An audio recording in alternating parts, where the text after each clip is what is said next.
All right, we got one more guest, one more segment here for this Tuesday edition of Bang the Book Radio. That is with professional handicapper Rolf Michaels from wagertalk.com. Rolf, how's it going today, man?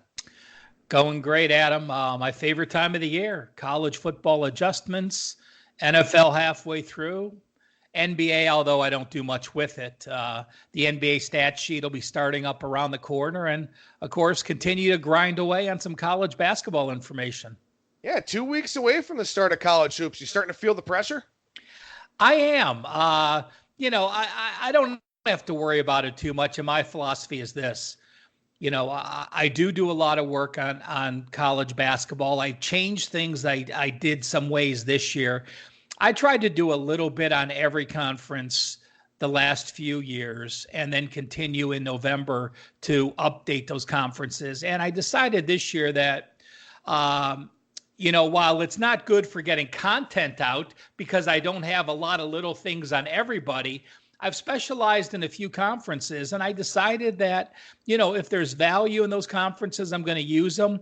I'm not going to rush. I'm going to try to do a thorough job, starting on those main conferences, knock out 8 or 10 conferences that I know I'm accurate in and have detailed information, and then focus on plays in those conferences early. And, within a week of the season starting, I'll be caught up with the rest. So changed philosophies a little bit. And, the start to last year was mediocre. It wasn't bad. I mean, it was only a couple games under 500. And really, it's changed so much.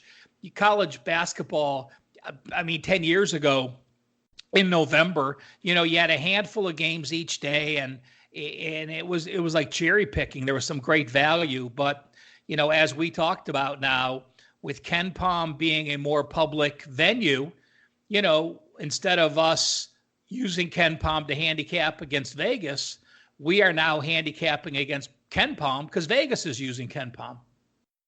Now, we talk about conference specialization all the time. There are 353 Division I college basketball teams. If this isn't your job, this is your job, and it's still very hard for you to have a pulse on all 353. Obviously, our listeners have other 9-to-5s or shift work or whatever it is that they do. They're not going to know all 353. So we talk about specializing. We talk about becoming an expert in a handful of conferences. One of the things that has always stuck out in my mind, after you moved from the Northeast Ohio area here out to Vegas, you mentioned how it helped your college basketball handicapping because games that start at 10 o'clock here start at 7 o'clock there. You can actually follow along with them. Did that have any impact on the conferences that you decided to specialize in here early in the year? Or are you maybe looking at high variance conferences with a lot of turnover, a lot of new coaches, where maybe you can just do more research and have more of an edge? Well, basically I said, let's put the example of Power 5 conferences. I've not worried about the Power 5 conferences because when I go into the first week in November, and if I didn't thoroughly analyze Rutgers, it's not an issue. I can go read the paper, read the media guide that day, and read a couple synopsis and get caught up with Rutgers pretty quick. So it's the second level conferences. And I also haven't worried about those added conferences. There's enough customers that still can't play them. They're not on the board every game. I've dropped those where in the past I've put a lot of effort into those, and I only perhaps had 1 or 2 plays on those conferences until we got to March Madness. So it's the middle rung teams, the mid majors that I've looked at that are I think where I'm really going to benefit from. And when we get to the beginning of November, I may not know every starter on Duke, but it's not hard to get caught up on those teams. No, and it makes sense too, especially with a lot of the Power 5s. You got a lot of turnover, you got a lot of underclassmen that leave, and you got a bunch of freshmen, and you're not really sure, the talent's there, but you're not really sure how they're going to fit in early on in the season. And also, too, some of those teams are just going to be laying exorbitant numbers in paycheck games against smaller athletic departments, just come in, get their asses kicked for a few $100,000 and go back home. So I think it does make sense that you're looking at, I presume when you say mid-major, you're kind of looking, Missouri Valley, Mountain West, maybe even as low as the Big Sky type thing. Yeah, the Colonial, exactly. CUSAs, the Horizons, the Ivies. The Metro Atlantic, I like the Metro Atlantic. There's games on Friday on TV, and there's a lot of action on those. So, that's exactly the range of conferences that I am doing a deep dive into now. And I think something interesting too, and this is a rabbit hole we can go down for another day, but you've got your client handicapping. I mean, you're doing all the same handicapping, but you've got, client plays that you're trying to put out. You're also betting stuff personally that maybe you feel like doesn't have as much of an edge, but you're still going to play it behind the scenes, just not send it out to your customers.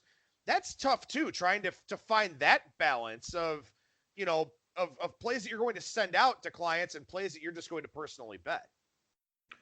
Well, in college football, it's almost one and the same.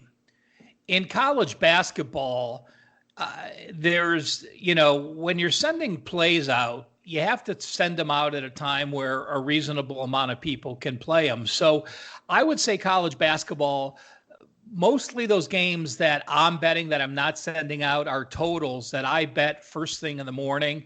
And then the line moves 3 or 4 or 5 points where there's not value with them anymore. So college basketball total specifically is that one category.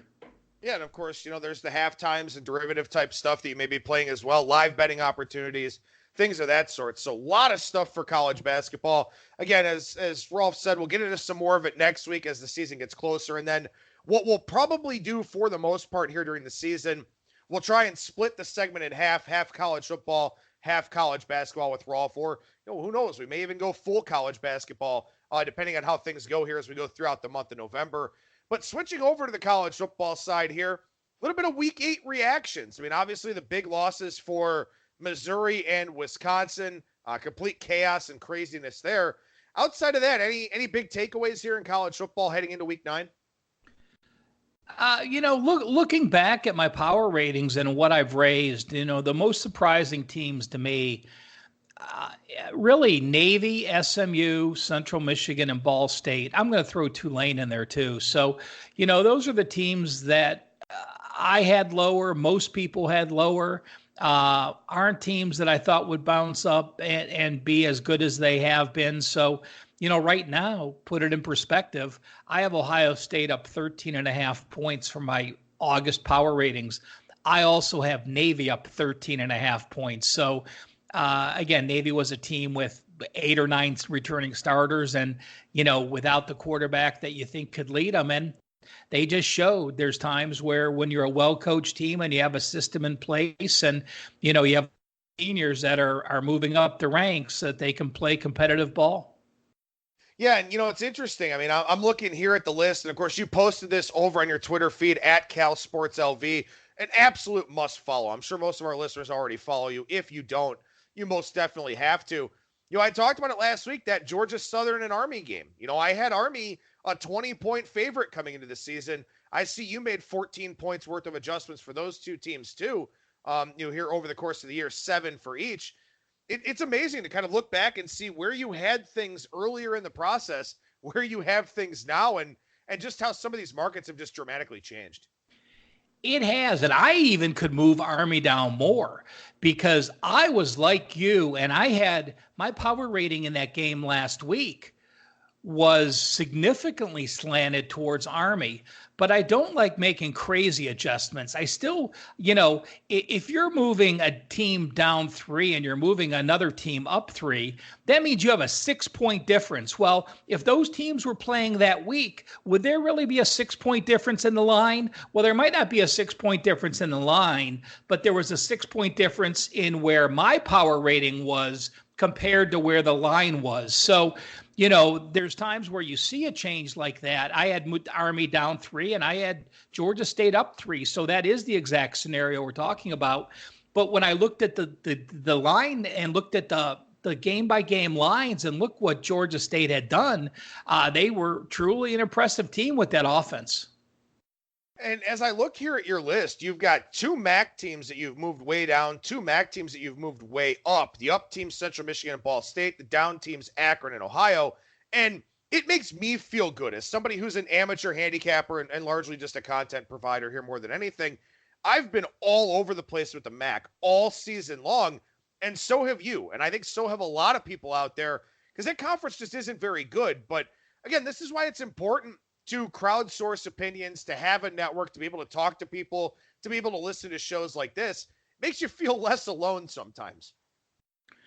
It does. But, the MAC is always a conference. When you look top to bottom, it probably is the most unique conference where I move up the most teams and move down the most teams. And I don't know what the answer is. Is it the competitiveness between the local schools?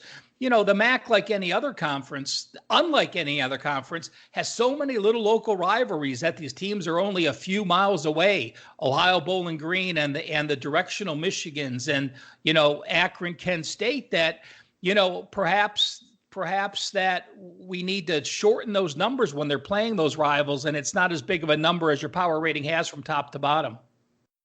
All right, so as we look at a few games here, and speaking of rivalries, and in fact, I think this one is a pretty good segue after talking about college basketball earlier on in the segment. Duke and North Carolina. And I was down in North Carolina over the weekend, kind of driving around the middle of the state.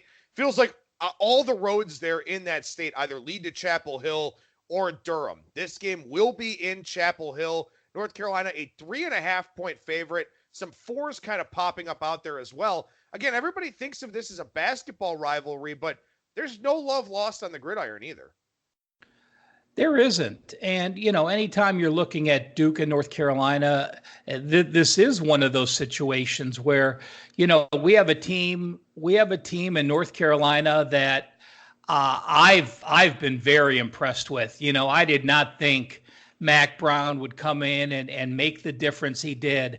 I liked him against Miami of Ohio, but what they did against Clemson, the way they handled Georgia Tech, even the way they played at Virginia Tech, they're a 3-4 team, but they've impressed me very much.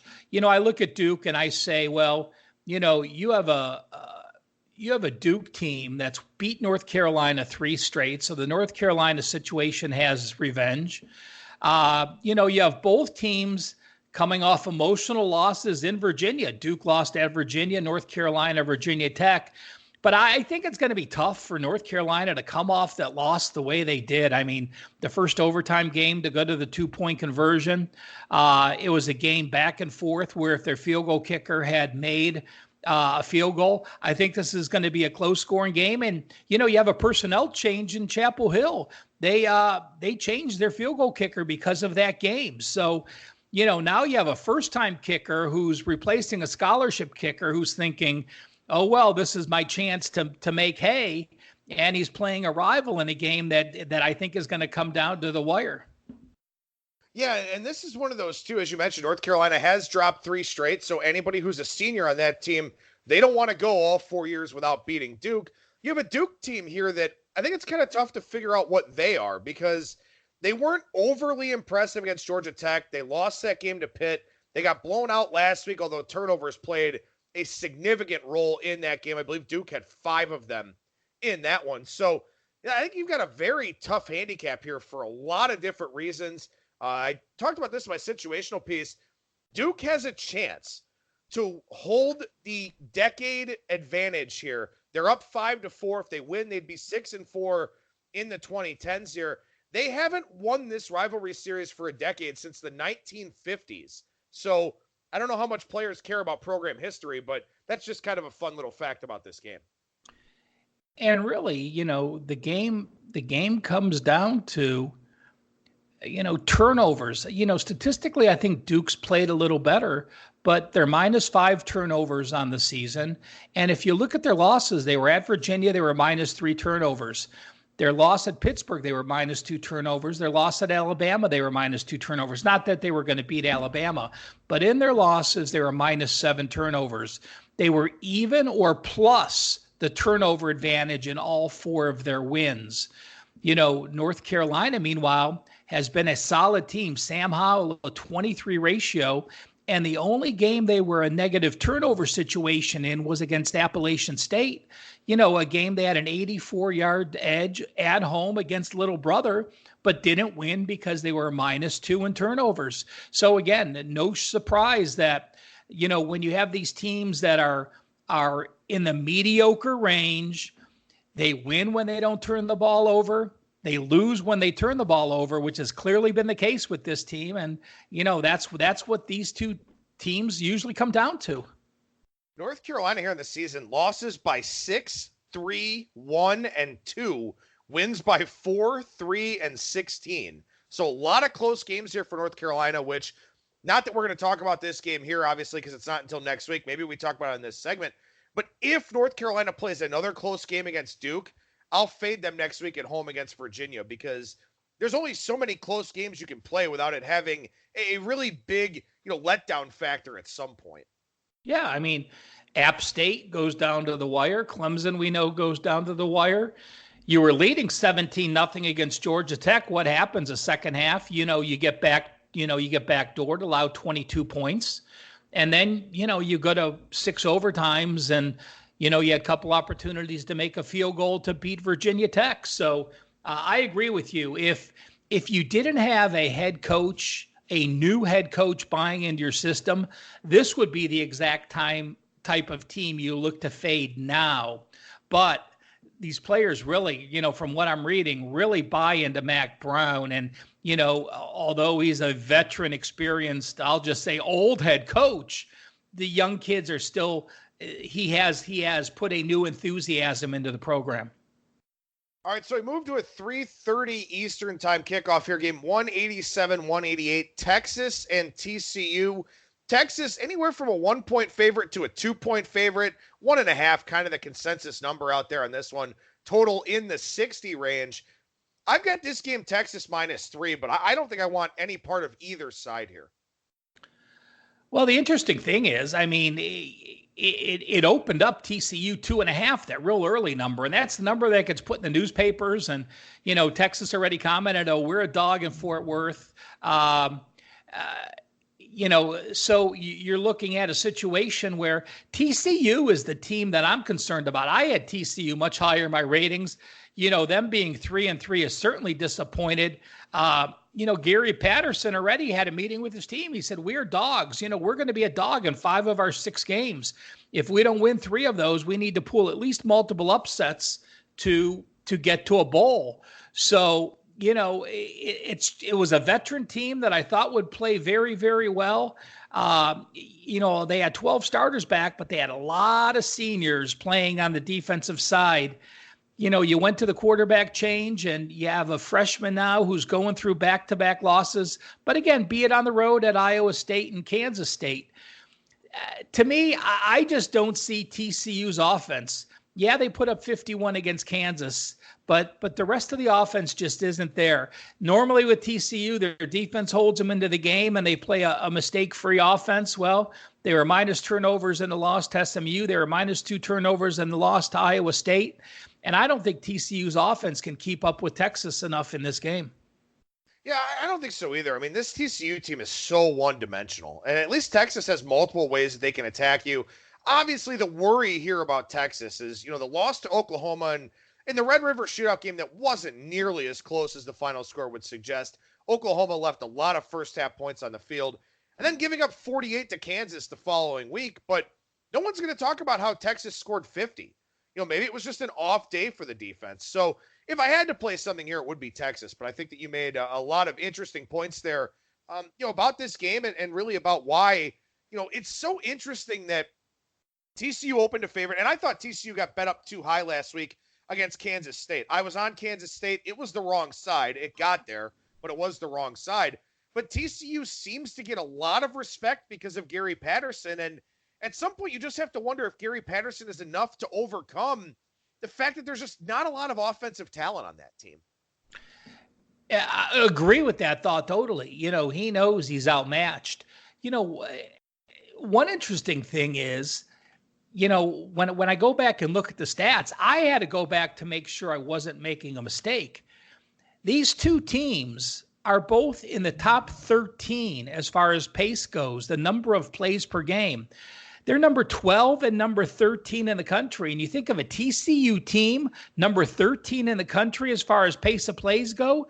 That Kansas game, they ran 87 plays against Kansas. They ran 71 plays against Kansas State. This is a surprising TCU team that I'm not sure why they went up tempo this year, but you would think with a freshman quarterback, you want to slow it down with them. Instead, they've done the opposite. Well, and this may be one of those games too. We'll talk about this a lot in college basketball, but the more possessions, the more chances the better team has to be the better team.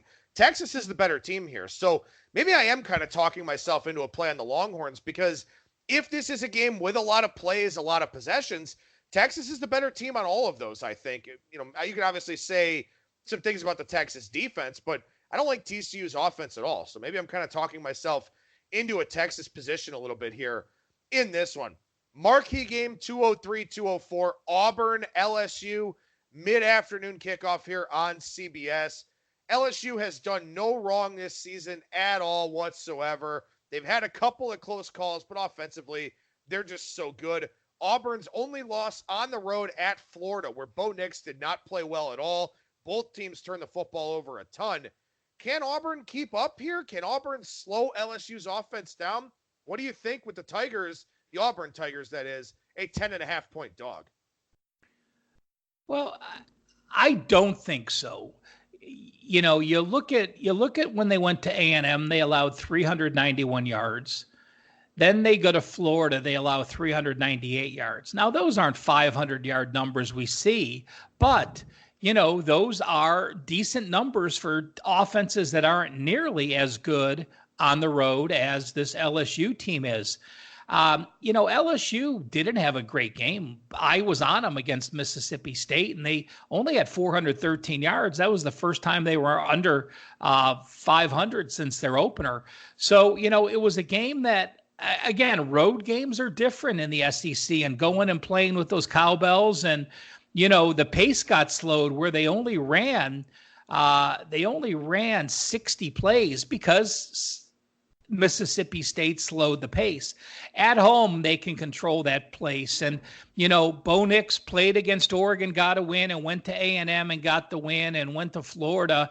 He's played in a lot of experienced places, but playing your third straight game away from home, the 269 yards you put up at Florida, LSU's defense is not as good, but they've got a defense that is solid in the secondary. They've got a very speedy defense that can contain Bo Nix when he does try to run. And Bo Nix, he's thrown 169 passes. He has run 53 times. So, one in every 4 pass attempts, or 1 in every 3 pass attempts, he has run the ball. The speed on LSU's defense negates that. And, I've said it all along with LSU and Ohio State. You have two special teams playing at home, with a chip on their shoulder, that have elite offenses and defenses good enough to keep them in the game. Ohio State's defense is elite as well. LSU's may not be elite, but it is a defense that can stop them in the red zone, especially with a freshman quarterback. I'm going to continue to ride LSU. It's a tough spot to put Bo Nix in, and yes, your defensive front seven may be the best in football, but you look at, they lost Javarius Whitlow a few games ago, their leading rusher, with 544 yards, and although they rushed for 298 yards against Arkansas, I think that's very fake. That was Arkansas.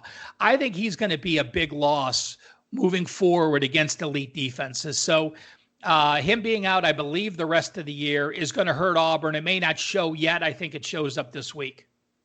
Can you believe that we're at a point in time where you talk about LSU gaining 413 yards and you say only 413?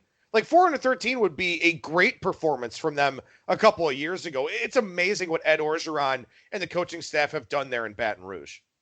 Well, we're seeing the NFL influence, bringing in an OC from LSU, from New Orleans. You have a Saints person there that is helping the offense turn into an offense that's a legitimate offense. Joey Burrow was a high recruit at Ohio State. Yes, Joey Burrow had a chip on his shoulder going to a place he could play and win the job. So hats off to him. That's what the transfer portal is for, is, a quarterback like that getting a chance to play. Could you imagine, if he stayed at Ohio State and was a happy backup, we would have never known what Joey Burrow can do. So, yeah, again, it's a dual thing. It's elite talent. We know you look at the wide receivers that came out of LSU, and can you imagine, those type of receivers being back here with Beckham and Landry and all the guys? Yeah, Justin Jefferson's pretty good, and Jamar Chase is solid. I don't know if they're NFL first-round draft picks, but, you have number one. You have a hungry team that on offense is excited. Number two, elite personnel. And number three, now the coaching and the system to lead them to success. Well, we'll transition to the NFL for a couple minutes here. We got to keep this a little bit shorter. I've had some internet issues today, and Rolf has some other obligations. So my apologies to our listeners. Blame it on Spectrum. It's their fault. But as far as the NFL goes here for this week, a couple of games I want to touch on quickly. Giants and Lions, Buccaneers and Titans. We'll start with the Giants and the Lions because I thought last week was a pretty good spot for the Giants. Arizona cross-country travel. All of a sudden, the Giants are buried early in that game. They kind of come back a little bit. Cardinals come away with the outright win. And then Tennessee probably should have lost to the Chargers. They find a way to win. Ryan Tannehill actually looks like an upgrade to Marcus Mariota. But, man, these four teams just kind of embody everything that there is about the NFL in the sense that they're all just all over the map, and you don't know what you're going to get week in and week out. There were so many people that wanted to raise Detroit to a new pedestal. The Arizona game, then you beat the Chargers, then you beat a banged-up Philly team, and then you're holding close against Kansas City, and then you should have beat Green Bay, and then, Minnesota, you had a lot of injuries. But to me, it's the same old Lions team, and yes, they are banged up, and yeah, they were missing multiple starters on defense. I do like the Giants here. You have a 2-5 team, but, you have a second-year head coach, and you have a new quarterback, and you have a young running back who's ready to run, and you have a lot of people that were injured. Getting Barkley and Ingram back last week was a big deal. Yeah, they struggled in that first game back, but, let's not forget that you look at Buffalo's 4 losses before the Arizona game. Dallas, top 10 defense. Buffalo, top 10 defense. Minnesota, top 10 defense. New England, top 10 defense. You are now going to play a defense that has allowed 438, 447, and 503 their last 3 games against a team that now Jones is back, and he has Barkley healthy, and he has Ingram healthy, and he may get Shepard back, and they finally have all their pieces. I think the Giants go in and win this game. Wow. Okay. Definitely a bold call there. I thought you were going towards the over, but a bold call there. I'd be interested to see how that one does play out. Tampa Bay and Tennessee is interesting because, again, Ryan Tannehill looked pretty decent for Tennessee overall. They certainly look to be more of a dual threat offense than they had been with Mariota. Tampa Bay coming off the London game, again, they go and hang 54 on the road against the Rams. They've had some really ugly performances like the game against San Francisco early in the year. Any thoughts on that one? I think Tannehill is going to be an upgrade. Marcus Mariota, these were the 2 quarterbacks matched together, right? Winston and Mariota, 1 and 2. And we're seeing Winston perhaps with a rebirth. I don't know how many more times I'm going to say that. I'm a Bruce Arians fan. I think the guy, the way he coaches, I love the way he treats his assistant coaches. I think he's a quarterback whisperer. And I've said, Jameis Winston is going to be a much better quarterback. Well, you look at his season year-to-date stats, and he's got a 10-12 ratio. Well, that tells me, he isn't any better, especially after 5 interceptions against Carolina. But, that was a division foe with revenge. So perhaps I'm going to give him one more bye week. to me, the 407 yards they had against Carolina, you can't get more misleading that. When you're minus 6 turnovers, well, no kidding. The other team's going to score so often that the offense isn't going to be on the field for the other side. So you have, the only thing you're doing is passing the ball down the field. I just don't like Tennessee in the favorites role. The Chargers game, they shouldn't have won at home. They lost to Buffalo. They lost to Indy. Their 2 wins were on the road against Cleveland, which they were gifted, against an Atlanta team, which was very bad, against a Chargers team that should have beat them. I'm not appeased with Mike Vrabel as a head coach. And, you still look at Tampa Bay's defense, and, we don't talk about their rush D, but they're number 1 in the NFL in rush D, allowing 68 yards per game and 2.9 yards per carry. We know that's what Tennessee wants to do, is run the ball with Derrick Henry. So to me, the matchup favors Tampa Bay in that situation. And again, I'm going to give Jameis one more week to say, yeah, the quarterback whisperer is going to take over. We'll see what really happens. Oh, maybe a bye week coming at a good time there for Tampa Bay as well, to kind of get Winston's head back on straight. Rolf Michaels, professional handicapper over at wagertalk.com. What's going on over there right now, man? Well, great times. If you need any help in college football, there is a ton of information. If you go to my homepage at wagertalk.com, the Gridiron Guide, a full page matchup sheet per game. My power ratings get posted on Sunday. Easy to do. You could look at the changes. They're listed by conferences. My college football stat update, which plays per game, turnover margin, sacks, yards per play diff, points per game diff, yards per play diff. And up later today in the NFL, I love this time of year because everyone looks at year-to-date stats. Well, every week now on Tuesdays, I'll be posting a last 4 weeks only. You're going to be able to compare all the teams stat-wise over the last 4 weeks to see how the teams have really done, negating those couple early start games, where teams played weak opponents. So that'll be up later today as well. Well, make sure you follow Rolf on Twitter at CalSportsLV and check out all the great stuff over at wagertalk.com. Rolf Michaels, I appreciate your time as always, man. Thank you so much for sticking out with me with some delays here today, and we'll talk to you again next week. Thanks, Adam. Talk to you.